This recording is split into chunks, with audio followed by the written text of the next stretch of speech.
Hello, everyone. So, Andrew and I were just talking on Zoom about suffering, and we had this great conversation. So, we want to share a part of this with you, beautiful listeners, because it's such an important topic we find in our world right now. This the theme of suffering, what suffering really means, what is suffering, and what steps need to be done if someone is willing and able to step out of suffering? So we just go on with our conversation that we had in the last half hour, and we are happy that you are here to listen to us. So Andrew, where would you recap our last half hour? How could we do that? Okay. So I think, Sandra,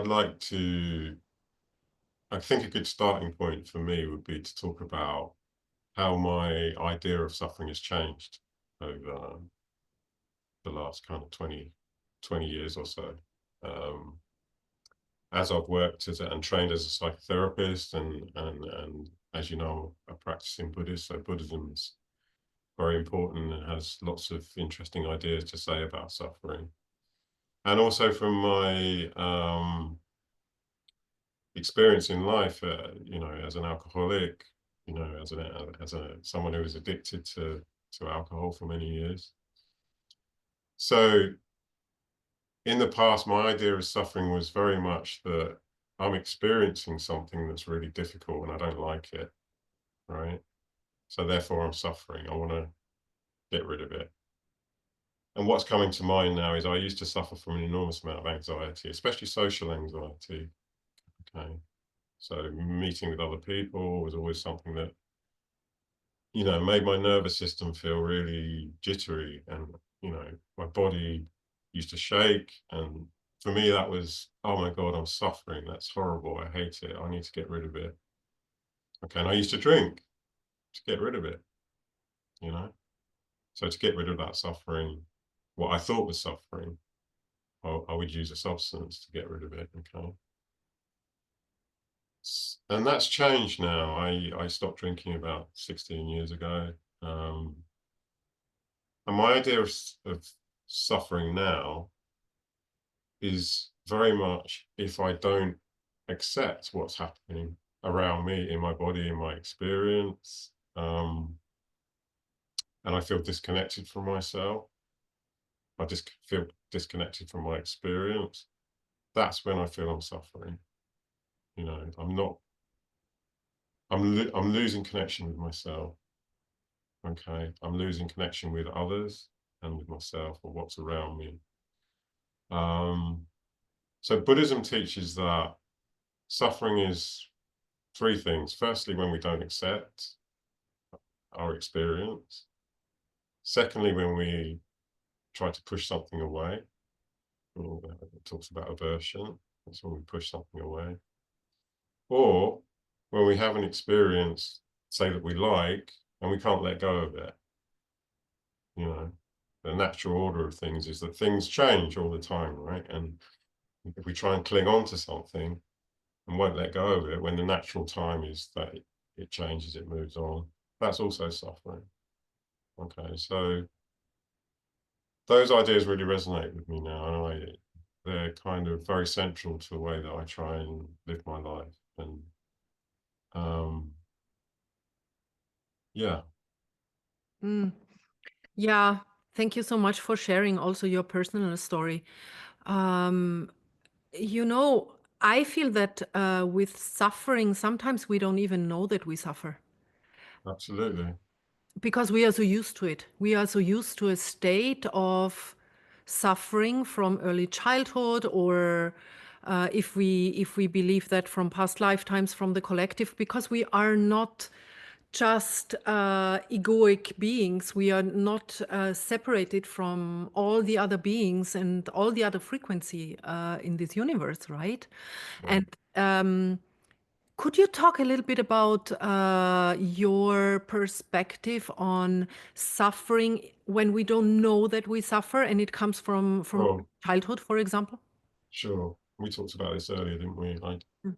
I think it's important to realize that there's a difference. Suffering's different when we're children and when we're adults. So as adults, we have awareness, we have agency. We can make choices. As children, we experience, difficult experiences. We don't always get what we need from our caregivers.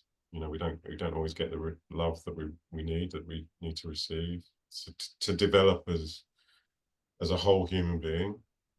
And we need to survive. Sometimes we need to shut down parts of ourselves. We need to adapt ourselves to fit in with our environment, and that's what I would call inevitable suffering. We don't have a choice about that. Okay, we don't have the awareness that that's even happening because it's normal, right? That's what happens around us, and it's normal. It's only when we're adults that we take those adaptations into adulthood, and they no longer serve us. For instance, in my history, I've been to survive. I felt I needed to please everyone around me. To make sure everybody around me was happy, and that meant shutting down parts of myself that, my own needs, my own desires, my own interests had to be. I felt I needed to shut them down as a child, and I took that into adulthood. Okay. Um, So it's only when we become adults and we have more choice, we can move about in the world and make choices and have awareness that we can choose to, we were talking about shadow, weren't we? The parts of ourselves that, we haven't looked at, we've had to shut away. We can start to look at those and accept them and, um, experience a lot less suffering. Yeah. Does that answer your question? Yeah. And you know what came up, and we talked about this earlier as well. It needs so much courage to do that. And we need to be ready and willing and make the conscious choice to really look at our deep shadows. I Yeah. wanted to say deep shit, but deep shadows is better expression. To our really, where does it come from that I don't feel that I'm living my life? I don't feel I can live my purpose. I don't know what my purpose is if I want to know that. Um, so it needs really so much courage.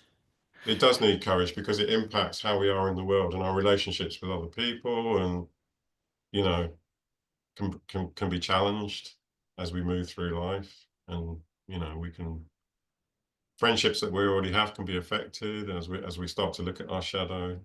So we have to be brave, and Yeah. we're talking about the move towards being more and more authentic, right? um yeah. Yeah, and it also needs courage then to step into our divine gifts and the spark of this full life embodiment of life force energy, because we are so afraid of life sometimes, of this fullness of life, and that we will, if we step into this, we will lose people because people will talk about us, and people might not love us anymore, and we will lose our job and our relationships, and this is kind of really can be really scary because change is inevitable if we want to stay healthy and connected human beings, but it's also sometimes really hard. Yeah. So we need to be ready for that. Yeah. And sometimes we are not. But I feel that it's so important right now, um, in this big change and shift that we have on the whole planet, that we realize our own gifts. And we realize that we need to step into them, we need to express them because others need this frequency of us, because we are one expression of a whole beautiful consciousness. And we Yeah. are one expression, and otherwise, like the keys on the piano, if one key is missing, the harmony is not there. Okay. Sandra, do you want to talk? Because I come from a kind of probably a more Western background than you do. I'm trained as a psychotherapist, so I'm very well versed in, the ideas of, the mind and, the impact of childhood on who we are today. And you know, like so that's kind of my lineage, if you like. Um, and I know you come from a more shamanic um, background, and you know more about indigenous teachings, and I think you were talking about how that fits into collective consciousness and how we're all connected, and how suffering's viewed from that viewpoint. Do you want to talk a bit about that? Yes, I'm really passionate about this because I can feel it in my own life, how everything shifted when I realized, I still remember this moment when I realized, oh, I'm not separate from everything else. I'm not separate. I'm never alone Yeah. because I am a frequency and my dog is a frequency and we communicate constantly, you know, and I'm not separate from every other being in this cosmos. That alone, this realization, and I had this full body realization, it's not an intellectual realization. I knew it many years before, intellectually, Mm, but that didn't change anything. I mm, needed to experience it in my body. mm. I had this full body realization through breathwork, through sacred plants, that I could feel I am part of a oneness. And if you go back to the ancient Indian teachings, there is the Advaita Vedanta, and that actually means not two. So, not two. There are many, many, many of us, but we are uh, many different, unique, and immensely magical expression of one. And and that gives so much support and so much and time expense also for me when I think about that. I don't have the pressure anymore that I need to be something, I need to do all the time something. I can be because I know that I am a part of everything. Right. And so would you say that's again like the opposite of suffering is to realize, you know, Yes, to feel yes, that connection to everything. And I yes. think you talked about reverence earlier as well, didn't you? Which is a really important concept. Yes, because you know there is so much violence between us humans and also towards the animals and towards the plants at the moment. And of course, this is a playing out of old generational traumas and collective traumas and personal traumas as well that we see right now. It's like a purging of everything that is greatly unconscious for many. But for more and more, it becomes more conscious, which is really, really beautiful to see, I find. Yeah, but coming back to your question, if I know and I feel in my body that I am a part of everything else, I can't harm anyone or anything. I can't even harm my table because I know this table is a frequency.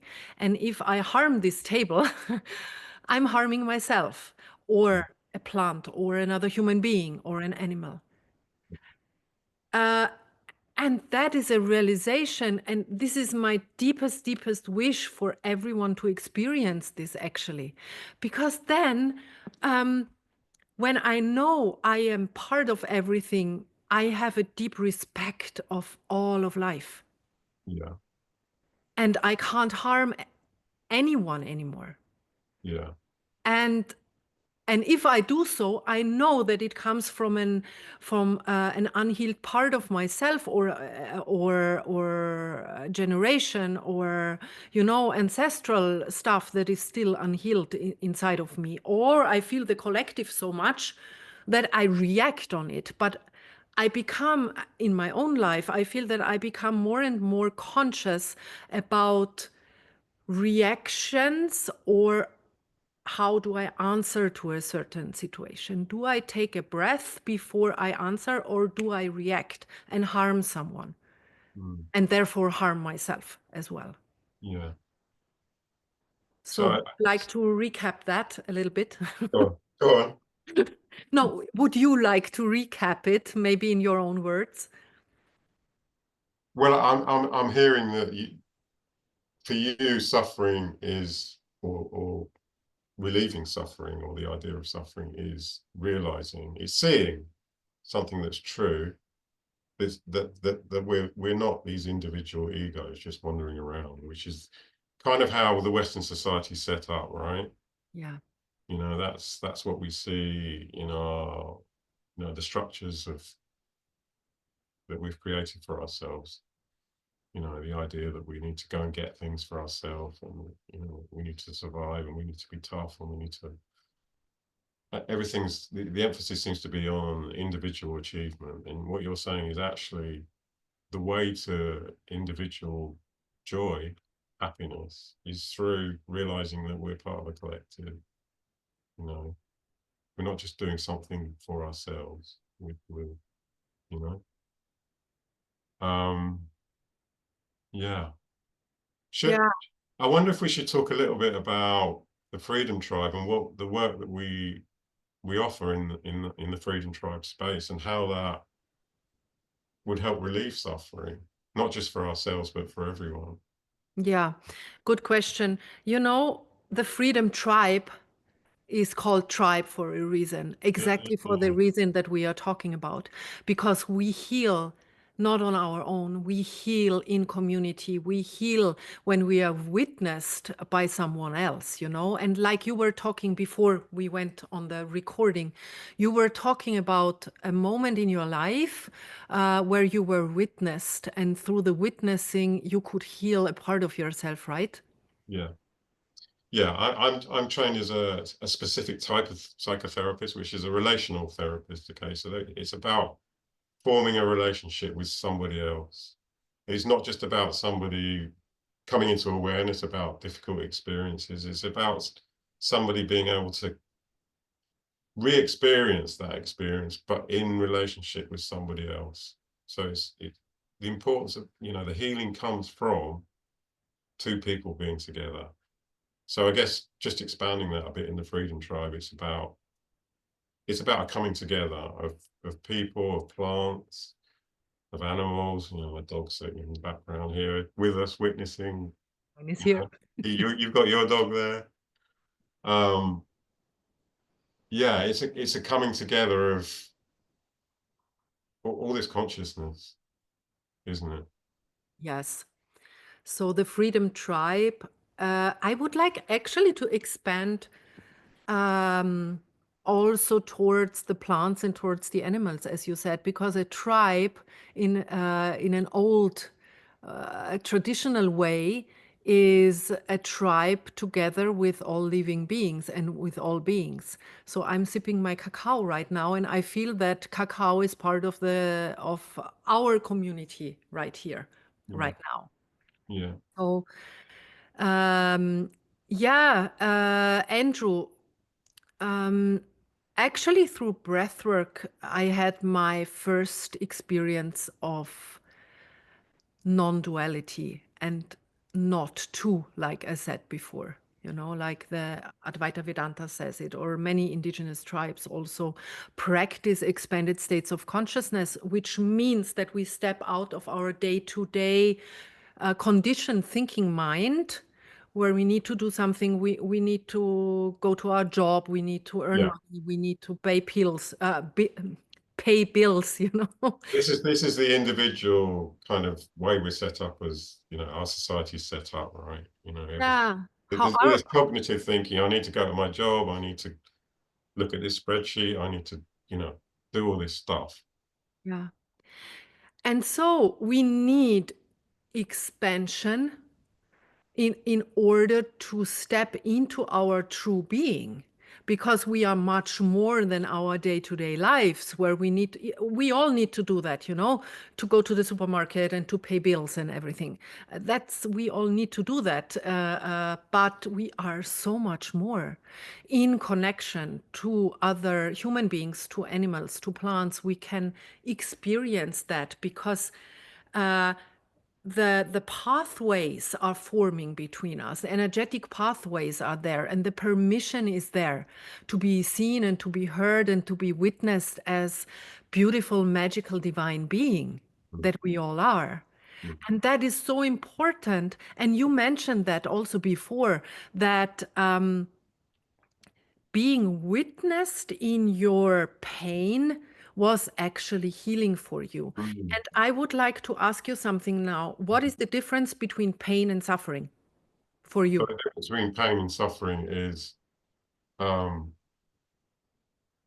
so pain is a signal, it's like a signal to my nervous system to say something's happening here. Okay, something important. Okay. My reaction to that is where the suffering might happen. Okay. If I say, oh my gosh, that's terrible, I don't want it, I'm going to have a drink or I'm going to distract myself by doing something else, that's suffering. I'm going to be disconnected. If I'm like, that's interesting, what's that telling me? I'm going to be curious about this. I'm going to be compassionate towards it, towards that part of myself, and form a relationship with it.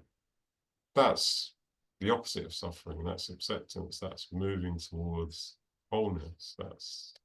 You know, does that answer your question? Oh, I love this so much, what you said right now, to form a relationship also with pain. Yeah. And that is wisdom, this is, It's counterintuitive to how we're yeah. taught to live our lives, right? And this we can do in breathwork, for example, because when something arises like anger or grief or even physical pain in breathwork can happen, for example, Yeah, yeah, in a plant medicine journey. yeah, And we do the same as we are maybe conditioned or used to do, that we push it away. Or even if joy arises, we want to hang on to it. Uh, we create the suffering in the breathwork as well. And we can actually in breathwork, we have these two beautiful basic words, no? Trust and surrender. And actually, this is the practice in a condensed way in 1 hour or 2 hours or 3 hours of breathwork to practice real life. We practice in this time where we breathe together with yeah, others. We practice life, actually. We practice the surrender to whatever arises. And this is in the integration, then, when we integrate our wisdom into the day to day life, this mhm, is how we learn how to step into our full potential, actually. yeah. Right? And it's just come to me, and it feels true to me right now, is that it's, I feel like the opposite of suffering is gratitude. Okay. It's acceptance, it's gratitude. This is my life. This is where I am in this wonderful world, this community, this everything. If I can accept that, that's gratitude. It's and that feeling in my body of wow, this gift has been given to me. And suffering is, oh no, I wanna push this away. It's too difficult. It's too hard. You know. Yeah, So does that resonate with you when I say that? absolutely. What if, and I'm just posing a question here, what if gratitude would be um, the female part, the antidote to suffering, or the other side of suffering? And I'm talking about energies now, not women and men, but the sacred feminine and the sacred masculine energy, what if that gratitude would be the sacred feminine part, and then actually stepping into our purpose, why we are here as Sandra, and why we are here as Andrew, and as everyone else listening, actually then putting it into action would be the masculine Yeah, part. yeah, So yeah, we have the suffering and the smallness, and I'm afraid, and I don't want to step into my life, and I push away or I hang on to something. yeah, Oh, okay. I'm grateful for my trauma, that I was abandoned as a child. I say something, I'm grateful. Okay, I can feel this gratefulness and gratitude. And now I do something. I learn something from it. And as we say, sometimes our biggest pains become our biggest golds, so our biggest gold mines and our biggest Yeah. potentials, right? I was thinking of possibility because once we have gratitude and this expansion, possibilities arise, and then we can. You talk about the masculine, we can step into those possibilities. Yes. And that needs again the willingness and the courage. Yeah, Because we can stay back and say, okay, I'm fine like it is in my little world, and I'm afraid, to do something about it. And that might be fine for a while. But I feel I see around me if people do that for too long, there might show up some physical chronic things, because we need to expand. That's how that's our natural state of being, right? this is natural law. A It's natural like state of being. you plant a seed of a plant and then you say, no, you can't grow. Yeah. The plant searches the way out of the soil into the light and then it blooms, and that's the fluorescence. And sometimes it's like a bang, it's like this fluorescence where you say, oh my God, this whole tree is blooming today and yesterday it was not. Yeah. And the same can happen with us. Okay. Yeah. I love that. I love that analogy. So Yeah. so so, so suffering might be the stopping of the growth of the natural process of growing, right? Yeah. Yeah. Yeah. That's a good way to describe that. Yeah. So actually, we are here in the Freedom Tribe to support people in their natural change processes and natural transformation. The So natural the natural flowering. the natural fluorescence, yeah, Yeah. and to support them and to give them courage and to hold them if things get for a certain time a little bit difficult, because this is part of the process as well. Mm. Wow. Okay. That feels like a good place to maybe finish. Yes, also for me. Yeah. Thank you so much, Andrew, Oh, for thank you, Sandra. I feel so full now. I feel really my energy has shifted through Yeah. this This conversation with you. exploration that we've had together. Yeah. Thank And you. I'm also really grateful for everything around me, for my dog and for my cacao here and for the plants that I can work with, and for everyone listening. And Yeah. uh, thank you so much for staying with us till the end. Thank you for listening. Bye for now. See you soon.